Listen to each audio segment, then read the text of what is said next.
অসুস্থতাজনিত কারণে বেশ কিছু ম্যাচ মাঠের বাইরে ছিলেন ক্রিস্টিয়ানো রোনালদো। আজ ফিরলেন আল ওহেদার বিপক্ষে, গোলও পেয়েছেন তিনি। দারুণ এক জয় দিয়ে টেবিলের 2-এ উঠে এসেছে তার ক্লাব আল নাসর। সৌদি প্রো লিগে ঘরের মাঠে আজ আল ওয়াহেদাকে 2-0 ব্যবধানে হারায় আল নাসর।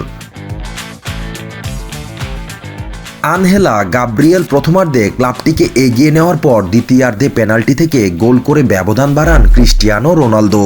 নিজেদের মাঠে শুরু থেকেই আক্রমণাত্মক খেলতে থাকে আল নাসর।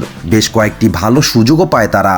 27তম মিনিটে এগিয়ে যেতে পারত ক্লাবটি, তবে ক্রিস্টিয়ানো রোনালদোর বল নিয়ে টেনে বক্সে গিয়ে হারিয়ে ফেলেন বল। 41তম মিনিটে ডেডলক ভাঙেন গ্যাব্রিয়েল। সতীর্থের ক্রস থেকে আসা বল ডান পায়ের জোরালো শটে ঠিকানা খুঁজে নেন ব্রাজিলিয়ান এই ফরওয়ার্ড। বিরতির পর গোল পান রোনালদো। 56 মিনিটে বক্সে আল নাসরের আল ঘান্নাম ফাউলের শিকার হলে পেনাল্টির বাঁশি বাজান রেফারি। ভিএআর চেক করে নিজের সিদ্ধান্তেই অনড় থাকেন তিনি।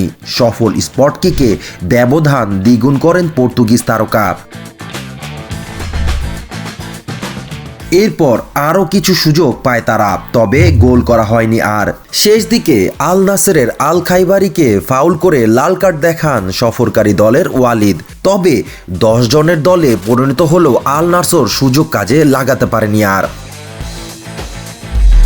5 ম্যাচে 3 জয় ও 2 ড্রয়ে 11 পয়েন্ট নিয়ে টেবিলে 2-এ উঠে এসেছে আল নাসর। 1 ম্যাচ কম খেলা আল হিলাল 12 পয়েন্ট নিয়ে টেবিলের এখন শীর্ষে।